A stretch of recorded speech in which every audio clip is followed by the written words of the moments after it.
Hello from Inquiry. I'm your host, Eugene, meeting the author Fred Leavitt to talk about the book, If Ignorance is Bliss, We Should All Be Ecstatic. So, Fred, what is the raison d'etre of the book? For what purpose did you write the book? Hi, Eugene. Well, it came about in a circuitous way. When I was in graduate school at the University of Michigan, I took some courses in the medical school, including pharmacology. And my instructors convinced me that drugs were the answer to treat, prevent, cure all human diseases. That within a few years we'll have this wonderful situation. So I got my degree in psychopharmacology from the University of Michigan. And I started teaching with the view that drugs are going to be fantastic. But I found out, much to my dismay, that an enormous amount of the drug literature is incorrect. There's fraud, there's poor methodology, there's withholding data. If a drug turns out to have terrible side effects, the manufacturing company might hide that data. So anyway, I became very discouraged about drugs, and I wrote a book about it called The Real Drug Abusers, in which I criticized everybody but actual drug users, illicit drug users. They're fine, they're victims. But the drug companies, many of the doctors and so on, do bad things. Anyway, once I gave up on drugs, I decided to look more closely at the scientific literature. And I found out it's not just for drug literature, it's much broader. There's a man I admire tremendously. He's an MD, PhD. His name is John Ioannidis. And he wrote, he's very well respected, I better say that, because what he wrote is incredible in a way. He wrote that as much as 90% of the literature in the best medical journals draws incorrect conclusions.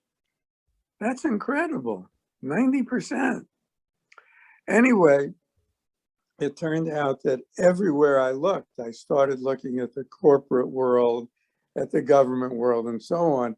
But everywhere I looked, there was fraud or poor methodology. So I began asking, what can we really know? What can we trust? And I decided there are several ways of gaining what we think are knowledge. One way is we're born with it. Another way is we can judge, we have knowledge of our own bodily states. I know when I have a headache. Another way is faith. We read a Bible and we believe what's in it. Another way is reason.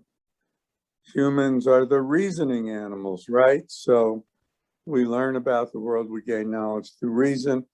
And finally, there's empiricism.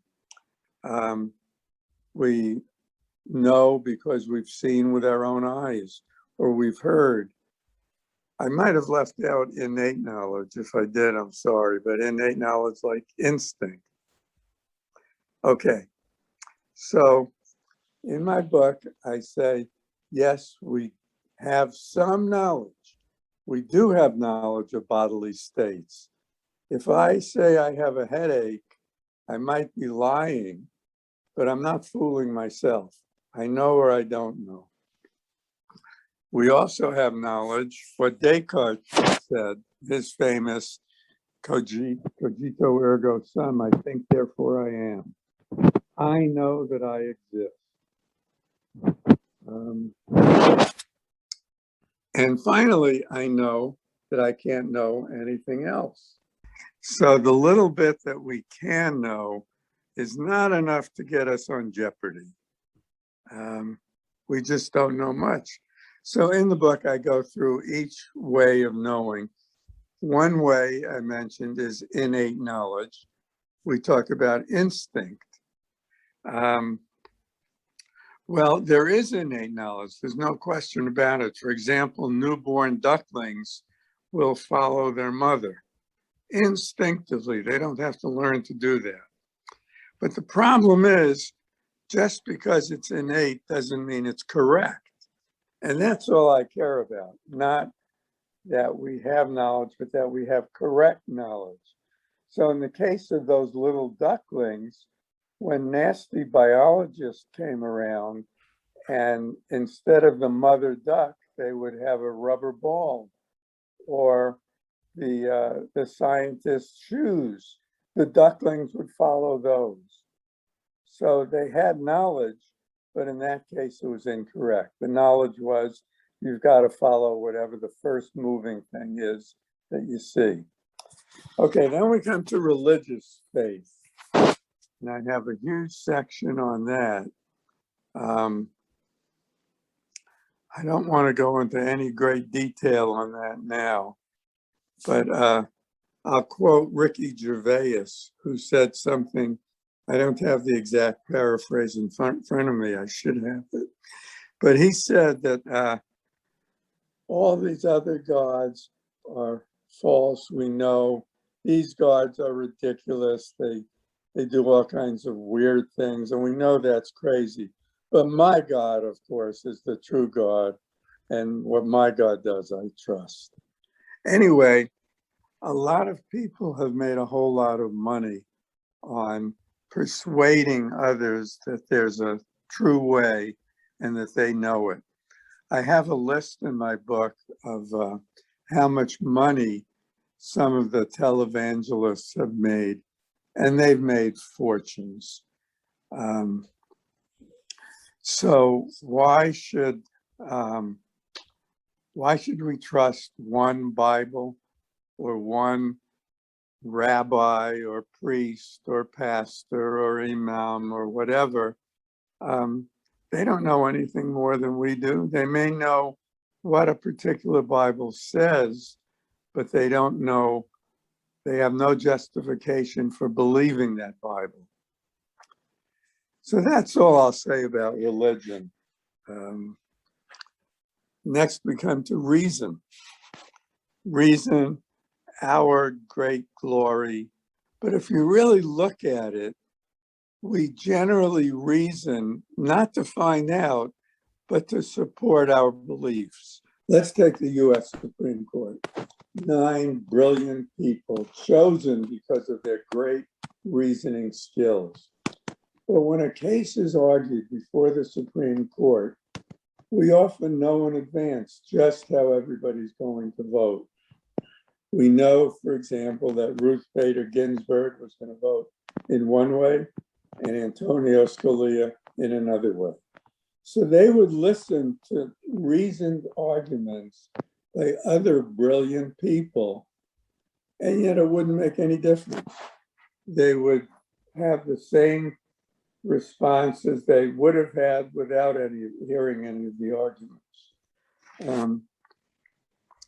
There are different types of logics, and logicians disagree on what counts as a logical proof. Logic has changed since Aristotle, and humans are subject to so many logical errors. There's no reason for trusting logic. And what counts, in order to do any logical reasoning, you need premises. But where do the premises come from? In order for me to say, if A is true, then B must follow, I must say that A is true. But how do I know that A is true? We're back to the same problem. Where does the knowledge come from? So then we have the big area, empiricism. Seeing is believing. We believe certain things because we've seen them. But in fact, most of our knowledge is second or third or fifth hand. I personally have never seen a dinosaur. I wasn't around during the signing of the Magna Carta. Even those twinkly things in the sky. People tell me, I haven't seen it, but they tell me that they're actually enormous things billions of years away from here, billions of light years away. There's very little that I know directly. And yeah, go ahead. Cool. Those were the four sources of knowledge: innate, religious, reason, and empiricism, where you're trying to connect with your senses. So we'll discuss each of them further shortly. So what you were trying to do in your book was to showcase what it means to not trust all those sources because they can't fully be trusted. That you are a radical skeptic. So how would you define skepticism, and how does it differ from radical skepticism? Well, skepticism is just demanding evidence before you believe anything. And we can be skeptical about all kinds of things. We can be skeptical that one light beer is better than another light beer. We can be skeptical about all kinds of things. Radical skepticism says we have to be skeptical about everything. We can't trust any seeming source of knowledge. In your book, you mentioned that somebody walked out of a meeting and said they refute radical skepticism by hitting a rock. How does that make a dent in radical skepticism? You didn't get that quite right, Eugene. It's an old story about Bishop Berkeley, maybe 200 years ago, took the position that we can't really know anything. It's all an illusion and so on. And someone, I can't remember who it was, some famous person kicked a rock and said, "I refute him thus." Meaning, I guess he kicked the rock, his foot hurt, and that showed that the view is incorrect. I do it in a different way, or I try to do it differently. I want to show that each seeming source of knowledge can't be trusted. And that goes a lot deeper than that, really. I suspect that virtually every thinking person you ask would say, sure, I'm a skeptic. I don't believe everything I hear. I know the government often lies. I know advertisers often lie. So I'm a skeptic. Well, I give an analogy. I say, let's suppose you're a Kalahari bushman. You've lived in the desert all your life, and water is incredibly precious and very rare. And somebody comes and picks you up and takes you to see an Olympic-sized swimming pool. You might think, my God, that's amazing. Water is much more common than I realized. But in fact, you'd still have a very unrealistic idea of how much water there is just from seeing an Olympic-sized swimming pool.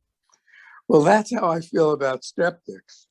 People say, I'm open-minded, but I'm skeptical about things.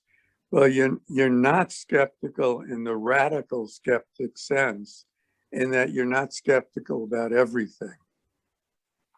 And I have a chapter in the book that I'm bothered by it because, of course, I don't live radical skepticism. I thoroughly believe it. I think if I were put in a lie detector and I was asked about it, I would say I believe it, but I don't live it. So there was a debate between two philosophers, Hans Reichenbach and C.I. Lewis. And Lewis argued that unless you have some certainty, you can't have even a probability. Now, that's a remarkable statement if you think about it. But people can say, yes, I'm a skeptic. I need evidence before I believe anything. But the radical skeptic says, you can't believe anything at all. There's no certainty. And without that certainty, there's no probability. So what's more likely, that someone in Paris tomorrow will be speaking French? That's A. Or B, you'll wake up tomorrow morning and there'll be a giant talking bullfrog in your bed. Well, the radical skeptic might say, one belief is no better than the other. There's no probability. There's no way we can tell. And if you think about it, people are often shocked about what their next door neighbor did. My next door neighbor was a serial killer. My God, who would have thought it? My next door neighbor was a double spy or a pedophile or whatever. People are always amazed. They say it's so improbable, but in fact, we have no way of computing probabilities. Now, if I was starting my career all over, I would go into quantum physics without a doubt, because I think that's the most fascinating area there is. And it calls to mind what objective reality is. So I'm not going to describe any quantum physics experiments. I'm not qualified to do that, really. Quantum physicists have argued for various possibilities to explain the phenomena they see. One that gets the least respect from most modern physicists, at least as far as I read it, the one that gets the least respect is that naive reality is the correct belief. That is, what we see is pretty much accurate. We have a pretty realistic view of the world. Einstein held on to that belief, but he's out of favor with most modern physicists, at least as far as his beliefs about quantum physics, not about relativity. Before we continue on to what you're describing as like empiricism, so just one side note on skepticism. So the school of skepticism, I believe it's a Greek school or maybe Roman, you might correct me, but they were usually ridiculed for not caring about the world. They're always disengaged. They were made fun of because of that. You're not implying that because you're a radical skeptic, you're disengaging from the world. What are you implying? How should you behave as a radical skeptic? One of my motives for writing the book is to persuade everybody that there's a real problem, and maybe someone a lot smarter than me will be able to figure it out. But again, let me go back to my infallible lie detector test. I'm convinced that if I was a subject and someone asked me, do you believe that the sun is going to rise tomorrow morning, and if you eat an apple, it will taste in a certain way, and people you know will behave in certain ways, I would say, yes, I fully believe that. And the lie detector would show that I'm telling the truth. And then if they went another line of questioning and they asked me, do you believe in the radical skeptical position that we can't know anything with any certainty or even with any probability? I would say, yes, I believe in that. And those two again, it would show that I'm being truthful. And yet those two positions are completely incompatible. So I have cognitive dissonance of a very high order. And my goal is to make everyone else have it. It's unfair that just I have it.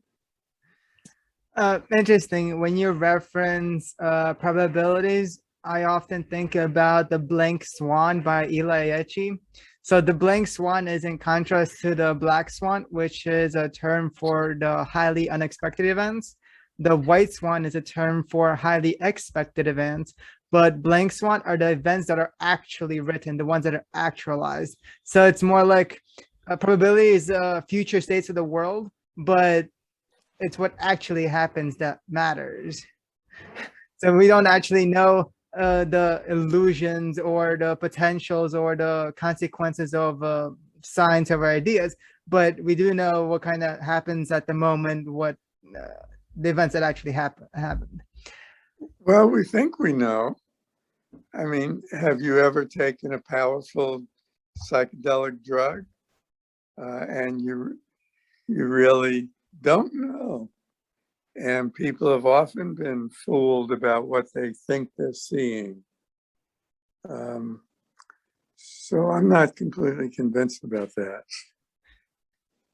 I'd like to go skeptical of you. Yes. I'd like to go back to reason and also the scientific method. Actually, for that, before we do, so one thing that relates to skepticism is being open-minded. So how would you define open-mindedness? And after this, we'll go into the scientific method. Open-mindedness is just willingness to look at evidence with the possibility of changing your belief. Most people, let's take religion. Most people know what religion they're born into. When they're 4 or 5, they first begin hearing about it. They're taken to church when they're very young. And then by the time they're 10 years old, maybe even younger, by the time they're 5 years old, they still believe in Santa Claus and they never again question their religion. I know because the Bible says so. So they're not open-minded. An open-minded person would be willing to listen to evidence and say, hey, you've got a good point there, I better change. That's what I mean by open-mindedness. And in regards to religion, philosophy, and science, you reference in the book that many philosophers and scientists are actually more narrow-minded than some religious people. Would you like to clarify that?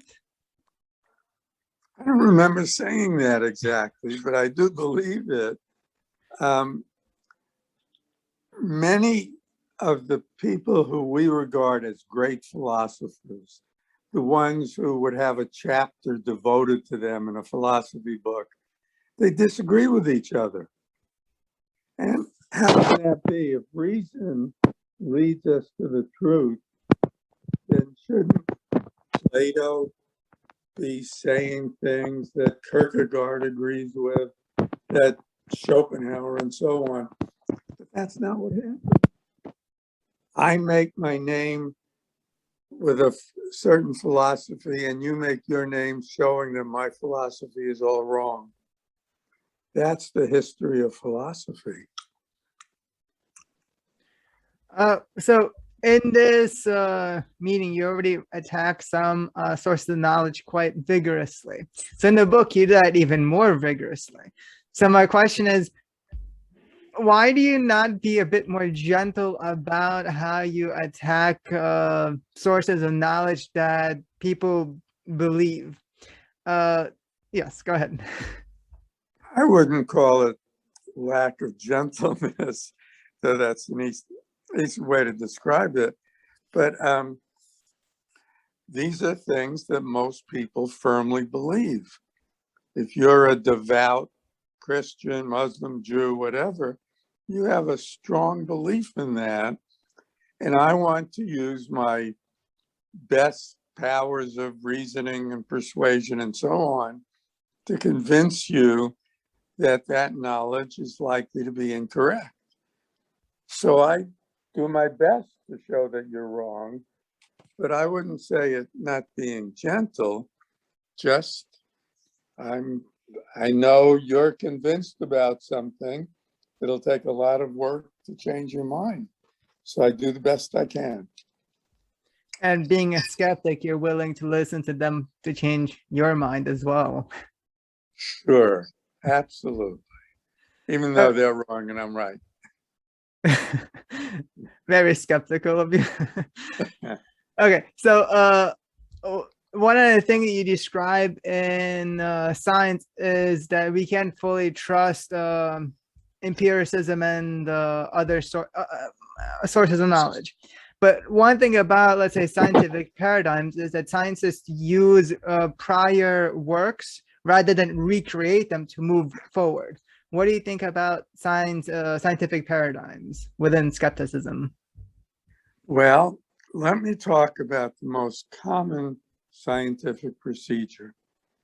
Let's say I make some observations, and then being a good scientist, I develop a hypothesis to explain those observations. And then I have to test my hypothesis. So I design an experiment, and I want to show that if I arrange for certain conditions to happen, then I will make certain observations. For hydrogen and oxygen to be combined in a certain way, I will end up getting water, if my hypothesis is true. So I arrange for hydrogen and oxygen to be brought together in a certain way, and sure enough, I get water. And I say, see, I proved my hypothesis. Well, that's an incorrect form of reasoning. In fact, in introductory logic classes, that's one of the first things that most people teach. Let me describe two syllogisms to you. First, I'll describe a valid syllogism, or at least what people say is valid. In another context, I show that we can't trust even it. But let's say, I say, if my hypothesis is true, then I will make these observations. I make those observations, and I will see something as a result. I make the observations and I don't see it. Then I can conclude that my hypothesis is incorrect. Did you follow that? Yes, go ahead. Okay.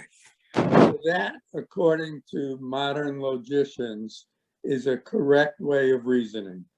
If my hypothesis is true, then I'll make certain observations. I can't make those observations, so my hypothesis must be false. Okay, that's valid. Now let me give an invalid syllogism. If my hypothesis is true, I will make certain observations. I do make those observations, therefore my hypothesis is true. Now that is not a valid syllogism. There are many examples where the first two things are true, and yet the hypothesis is false. So let me give an example here. If unicorns exist and they live in a park near where I live, then if I go to that park, I will see animal droppings. I go to that park, and sure enough, I see animal droppings, and therefore I conclude that unicorns exist. Well, obviously that's ridiculous. But that's the scientific method in a nutshell. I have a hypothesis. I make certain predictions from that hypothesis. If the predictions turn out to be correct, I conclude that my hypothesis is true. But that's not a valid way of reasoning. I believe right now the big theme in science is dark matter and dark energy, and we only know those two things by the lack of something that should be there. Mm-hmm. How do we actually Well, know what it actually is? good question. And there's Uh, no good answer for it. so one, just to clarify, just because science can't be trusted, like previous works can't fully be trusted, does that mean that they should not be used at all? Well, again, you're wearing a good-looking hat, and I wear two different hats. One, just day to day, like we're doing right now. I assume there's really a Eugene at the other end. It's not just some image on a screen. So when I wear my day-to-day hat, I trust things. But when I wear my philosopher hat, I don't. There's no good justification for it. Bertrand Russell gave an example of induction, generalizing from the specific. And he said, imagine a chicken. And every day the farmer comes out and feeds the chicken. This is a very, very smart chicken. And the chicken believes in induction and believes that every day the farmer is going to come out and feed me until Thanksgiving comes around. And instead of the chicken being fed, the chicken ends up being fed. And Bertrand Russell said that we're all in that position. We're all in the position of the chicken. You and I both believe that the sun is going to come up tomorrow. But the chicken believed that it was going to be fed. There's no difference. So we can't live that way. And I don't. But I'd like my life to be consistent. I'd like to be able to say there's justification for what I believe. But when I wear my philosophy hat, I say, no, not true. What this reminds me of is the use of language. We have prior beliefs on the words we use, the meanings, but we can come about through a misunderstanding of the words that we use, the implications that we get. So it's like we don't have to reconstruct the language, and we don't have to fully think that the words will have the same exact impact on you as they do on me, but we can still communicate. I agree. So we often miscommunicate. We have to recognize that. So this was a good deal about empiricism. And before that, you spoke about philosophy. Would you like to be a little bit more detailed in terms of innate knowledge? Would you like to go over that slightly more, and I'll add a bit more to it? You know, I think not. Unless you have a specific question, I would like to go back to empiricism, if that's okay. Good. If there's something you want to ask about innate knowledge, I'd be happy to talk about it. Well, the only thing I kind of would like to add is genetics. Normally, when you were discussing drugs that were gonna cure everybody, and I was thinking in my background, it has to do with genetics. So a lot of geneticists believe that they will cure everything through genetics, but there's also a lot of scientists which describes how genetics actually doesn't explain everything. It explains like a little bit about what it means to be a human being and the like. The rest of it is more socialized, what we gain from society rather than genes. So it's a limitation of innate knowledge. Right. Though I argue that no innate knowledge can be trusted. What would you like to add for empiricism? Well, empiricism, so first, we say seeing is believing. We tend to trust what we see.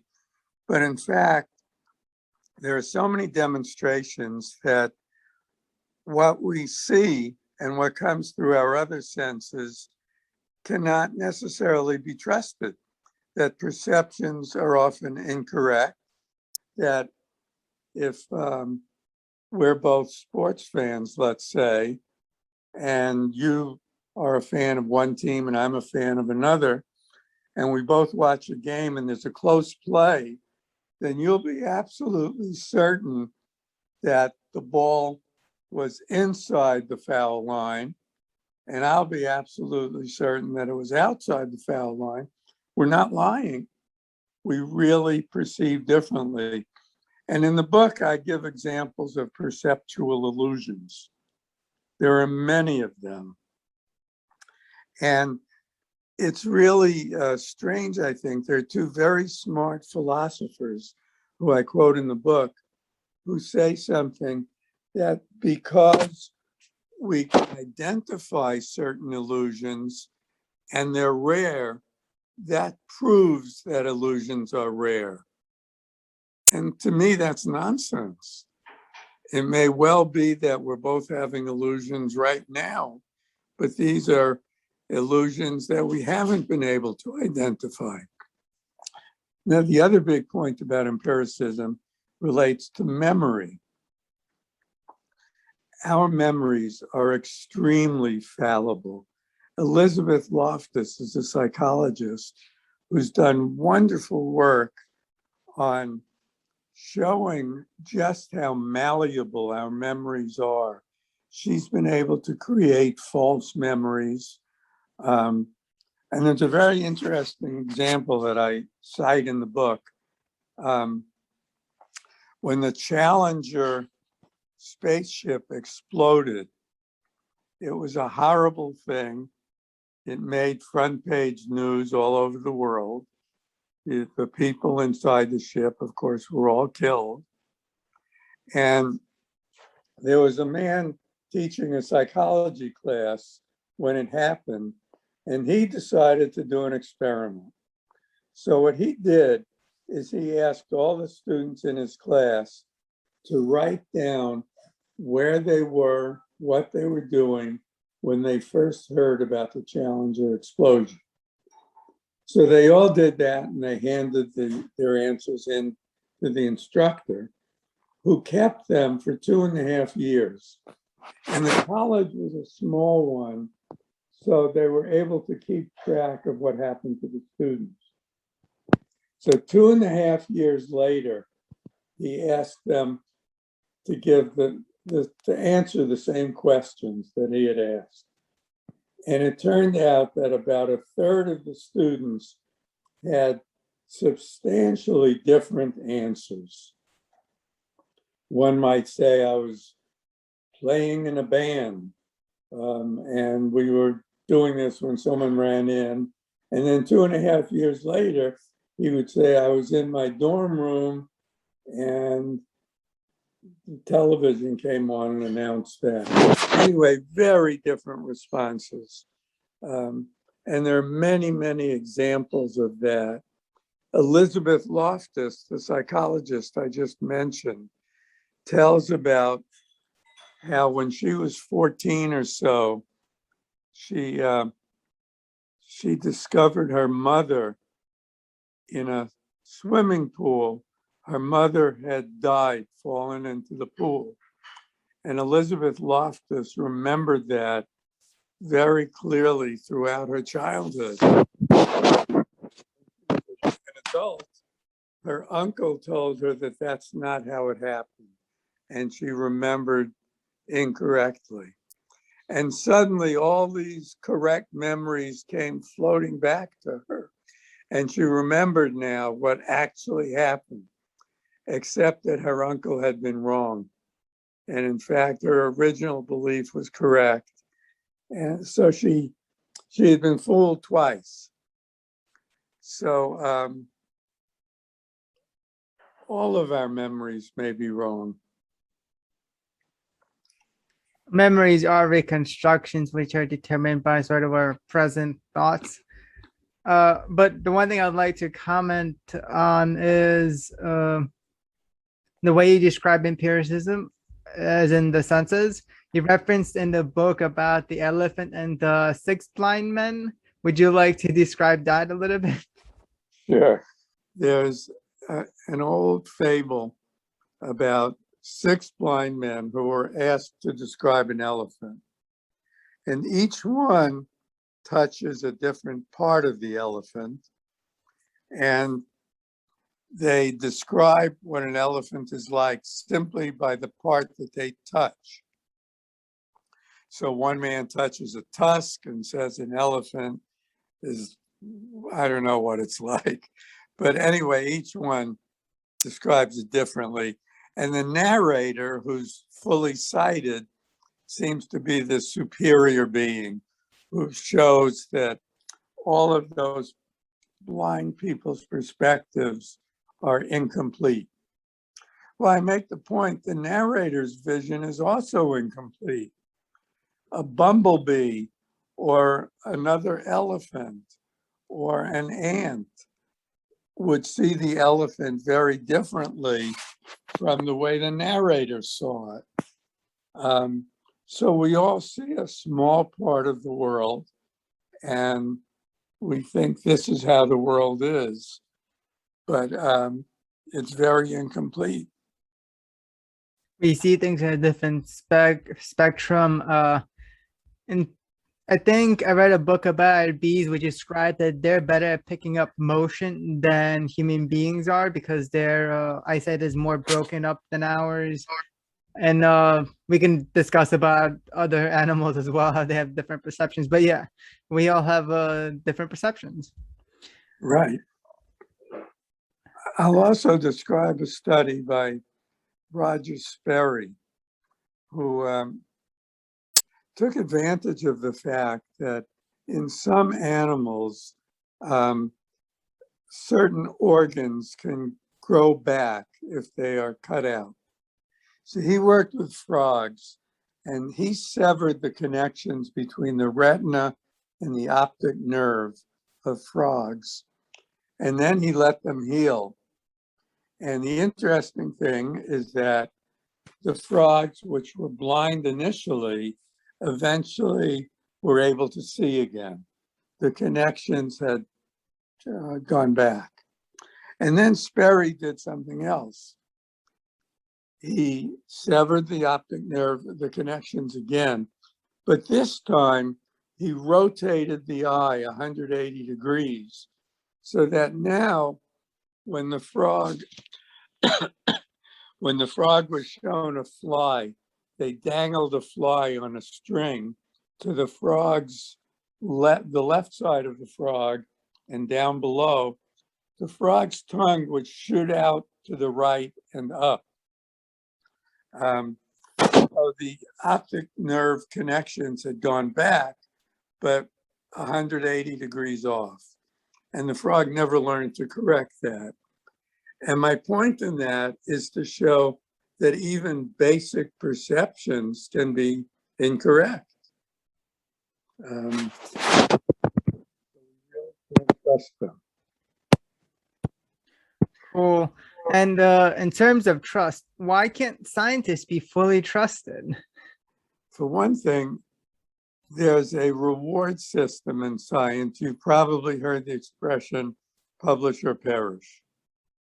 If people don't publish in good journals, they're unlikely to get tenure and they might lose their jobs. So there's tremendous pressure. And at some universities, I think it's a terrible practice, but at some universities, 5 or 6 people are hired with the understanding that only one of them will be retained. We'll wait a couple of years. We'll see how much you've produced. And if someone else has produced more than you, then we'll write you a good reference for your next job, but you're out of here. Well, think about it. If you're a scientist and you do a study, if the results turn out the way you hoped, if your drug really turns out to be a cure for hepatitis, then that's fantastic. You'll get a good publication, you become prominent, everything will be great. But let's suppose that your results are not quite statistically significant.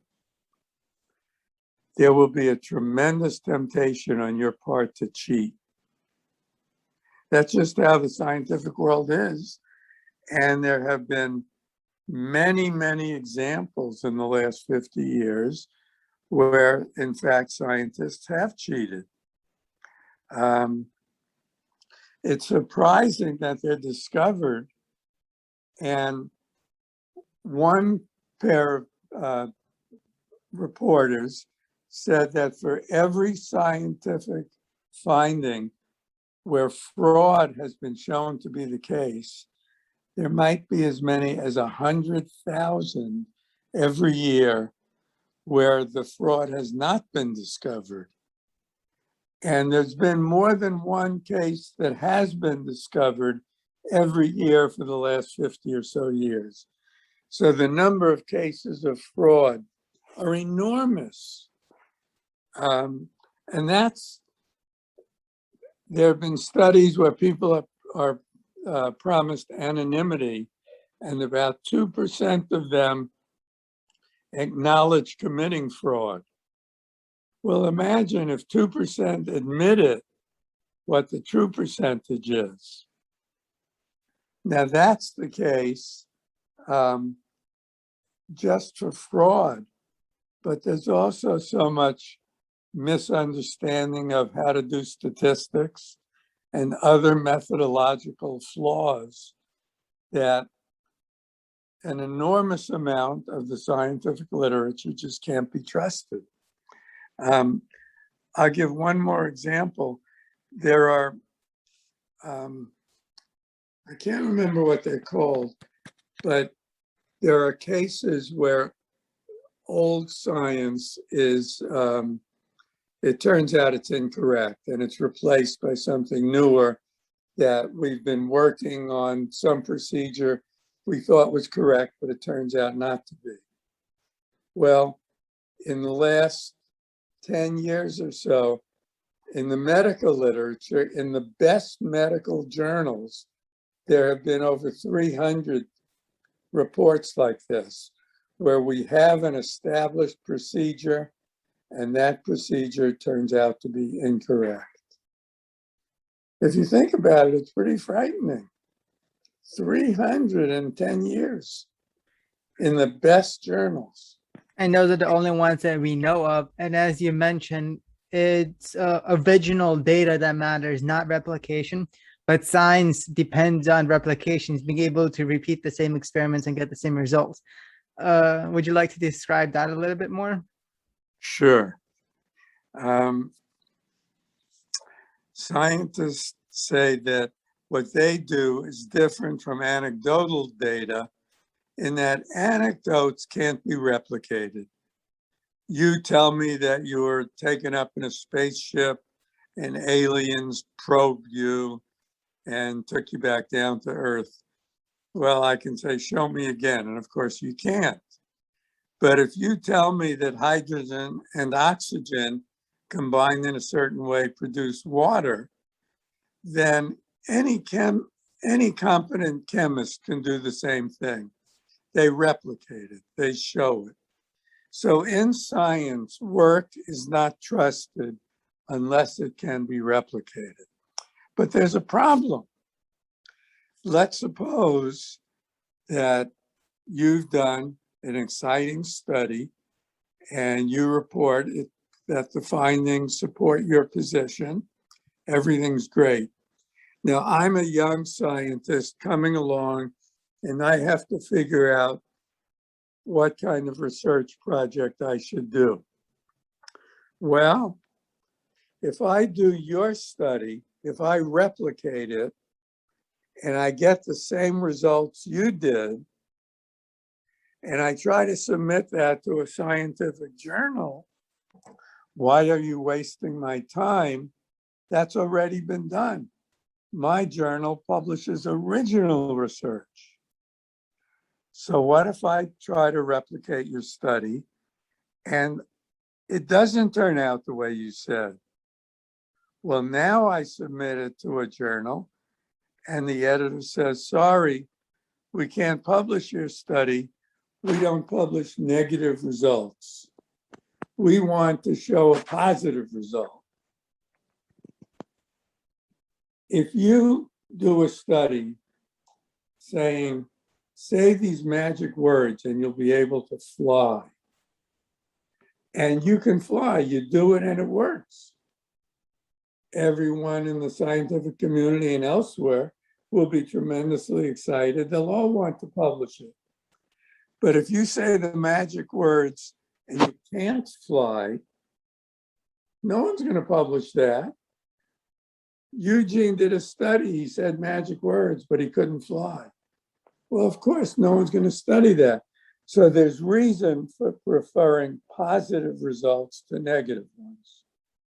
But that means that replications typically won't be published.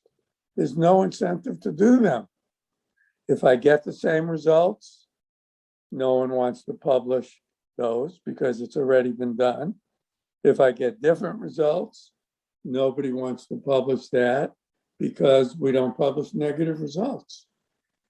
So in fact, replications are relatively rare in science. So all of these problems within science is part of recent cultural attitude about going against science and experts in general. What science can we trust, if any? How would you behave as a skeptic in regards to believing some science, or how would you go about kind of clarifying that belief? Can any scientist be trusted? I don't think so.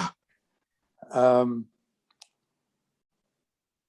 do we decide which of these articles in this very well-respected journal, which of them can be trusted and which can't be?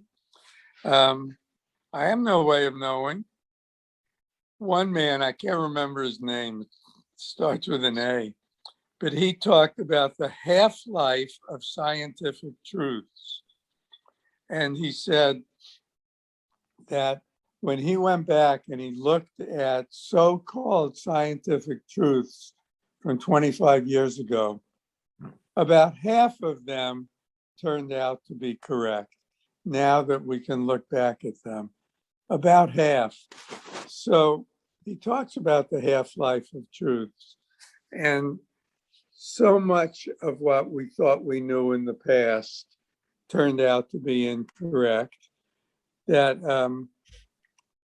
no, I can't tell you what I am convinced is true.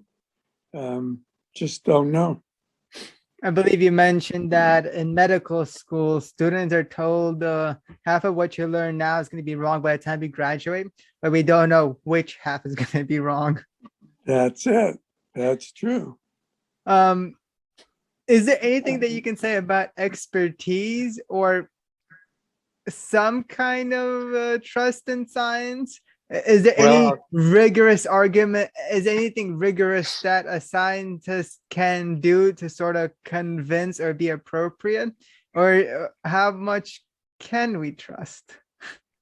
Well, let me say two things about it. One is a lesson I learned in grad school. One of my graduate advisors was Jim Olds. He was a brilliant man. I thought he might win the Nobel Prize, but he died in a swimming accident, tragically young. He's the one who discovered the pleasure center in rats. He did a lot of work that's regarded as very important. Well, he invited me to a seminar that he was giving, or that one of his grad students was giving. And after the presentation, I raised my hand and I said, I think he made a mistake here.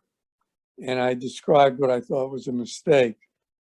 Well, the class was let out and Olds came up to me and he put a paternal hand on my shoulder. And he said, Fred, when John Falk reports scientific findings, I believe them. I don't care what the methodology was. If he says it, I trust him. He's a very smart, honorable man. When someone else, and I won't mention the name, when someone else reports findings, I don't care how methodologically beautiful it seems, I don't trust it. I just don't trust that guy. So he was saying, forget research methodology, it's not important. Look who financed the study, look who ran it. That's what really counts. So that's a lesson I learned. I was going to say something else and I've already forgotten it. Well, my takeaway is that even though science commits a bunch of fallacies such as syllogism, and you mentioned 3 philosophical errors, which are the infinite regression, there were 3, one moment. Circular reasoning. There you go. Circular And reasoning and foundationism. Having a foundation for your premises. Cool. So I guess science commits a bunch of them as well. The infinite regression, that you can't fully prove all the little details and the unexplained foundations because they have to trust something. So science is more complicated than many scientists wish it to claim. Would you like to describe more about philosophical problems now? Well, the biggest problem, I think, is the basic way that scientists do it, which I described. It's based on incorrect reasoning.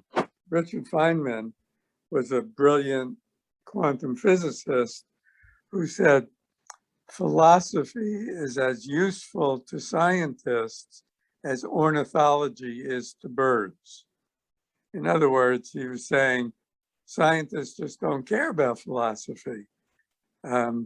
Leave that for the philosophers. We want to do our work and calculate and predict and test hypotheses. Philosophy is irrelevant. I don't agree with that position, but he was a brilliant man. And he says scientists just don't have to care about philosophy. I quote Thomas Huxley in the book, who said, science is nothing special. It's just everyday reasoning carried out with precision. And I essentially believe that, but what it says to me is not what Huxley wanted it to say. He was saying that scientific reasoning is better than human reasoning because it's done more carefully. And I was saying that human reasoning can't be trusted, and that means that scientific reasoning can't be trusted. Same problem. Cool. So I guess let's go back to the other source of knowledge, religion, which I would like to discuss for more broadly. So you mentioned benefits and disadvantages of religious knowledge. What would you define as some of the benefits of religious knowledge? Well, I'm not sure these are real benefits. These are benefits that a lot of people claim. They say that without religion, people would have no moral compass, and we'd be killing each other without the commandment, thou shalt not kill. I don't think that religion is what helps us in that way. I taught for many years in college, and I used to pose to my classes the following question. If you could be invisible for a day with no chance of anyone ever catching you, would you commit some kind of crime? And almost everybody in my classes raised their hands. Yes, they would, no matter how religious they were. So you have a mortal enemy. He's done tremendously terrible things to you and your family, and yet you don't do anything terrible to him because of your religion. Well, I don't believe religion has anything to do with it. I think it's you worry about being caught. So I think that the benefit to religion, and that is some people experience peace as a result. They're able to endure horrible existences. They might live in poverty and poor health. They might have loved ones die. But if they're deeply religious, they might feel it's okay. In the end, it will be worth it. Look what Job had to endure. And yet in the end, he was better off for it. So having illusions is sometimes a good thing. I agree with that. But they're still illusions. You mentioned that people who are reality based are often depression prone. So we kind of all need certain types of illusions just to feel better and get through on the day. So those are the, I guess, two benefits of religion that enable us to cooperate and kind of feel better and get to feel better about the day, to comprehend the world, as you reference in the book, I believe. So what are the costs of religion, or what are the disadvantages? Well, this is a good time for you to be asking. We can look at something as simple as vaccinations. And many people who are deeply religious are unwilling to be vaccinated. They deny science, and as a result, they have many harmful practices. We can look at religious wars. Look at all the harms that religion has done.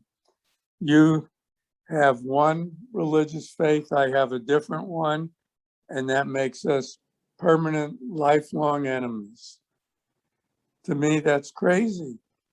And if you think about it, I give examples showing that the particular religion we have depends to a very, very great extent on where we were born.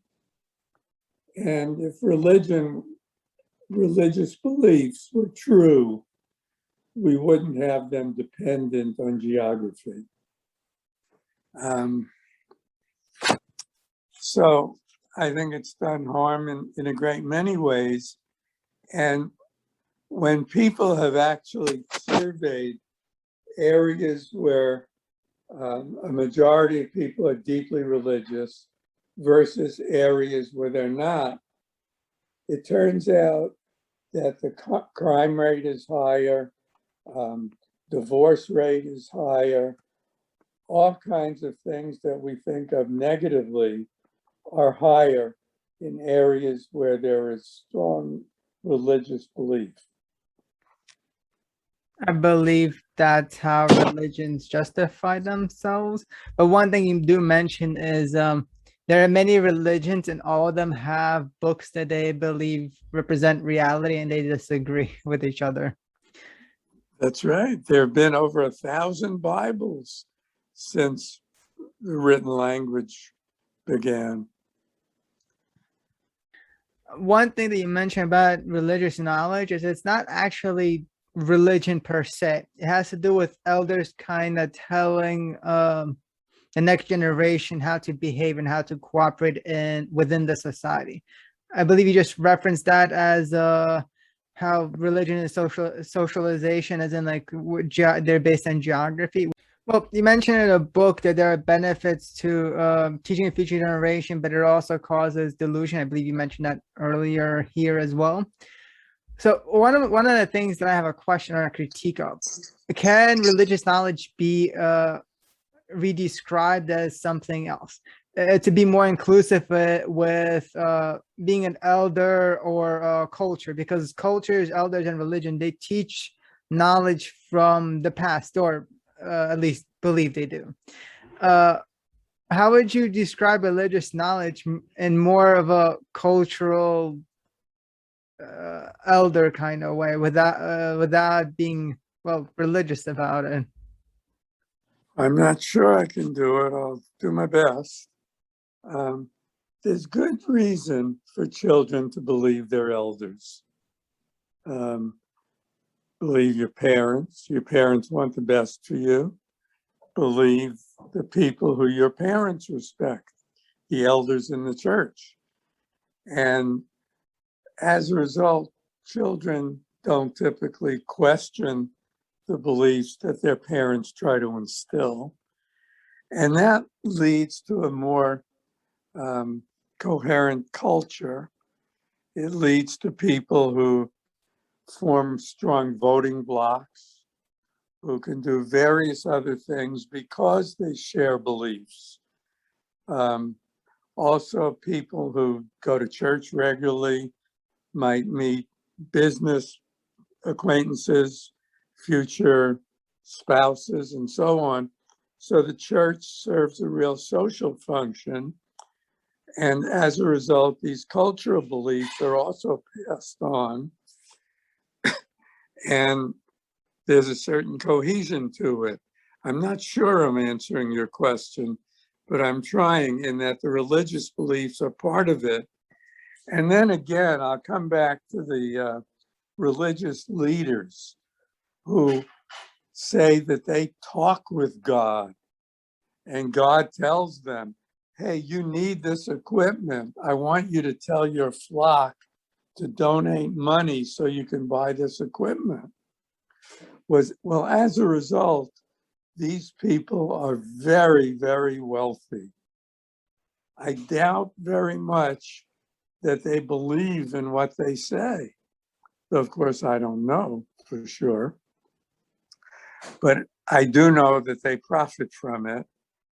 And they typically are very charismatic people. So, so other people will trust them, and people donate a ninth of their annual income to churches. They tithe, and the preachers and pastors and rabbis and imams get rich and live very nicely, while the rest of the people don't. We have two more questions, I suppose, one general and one specific. So in terms of skepticism, how would you handle people who are very charismatic and seem to know the answer? How would you quickly respond to them? Well, I would ask for evidence. I mean, how do you know what happens in the afterlife? You've never been there. The only information you might have is from a Bible. But how did they know? So I would want evidence. How do you justify your beliefs? No one has justified religious beliefs in a way that has convinced me. And that's all I can go by. And so the general question, would you like to tell the audience anything in particular about your book or yourself to help them convince them to read your book? Well, radical skepticism is not a new idea. It's been around for actually thousands of years. But my approach is different from anything I've seen, in that I give concrete examples. So for example, how about history? Well, I give examples. History is written by the victors. And the history, let's say, of World War II will be very different depending on whether it's written by an American or a German or an Italian, and so on. There was an example I wanted to give you earlier, and then it skipped my mind, but I'll give it now. Philip Tetlock was a professor who decided to do a study, and he got together something almost 300 pundits. These are people who are well known people who comment on television, who have newspaper columns, who have the ear of presidents and so on. And Tetlock asked them to make predictions about various events, like is it likely that Russia will break down into different countries in the next 20 years? How likely is it that there will be a democratic election in Nicaragua? How likely is it that the stock market will go up by 50%? So each of these almost 300 experts were asked to check one of three boxes. It will be more likely, it will be less likely, or it will be about the same. So Tetlock waited, I think it was 20 years. I'm not sure what the interval was. But in any case, what he found is that they would have done better, these experts, if instead of using their so-called expertise, they simply made their choices by chance. That is, they were more likely to be right if they closed their eyes and picked blindly than if they used their so-called expertise. So that is something about trusting experts. Cool. Thank you.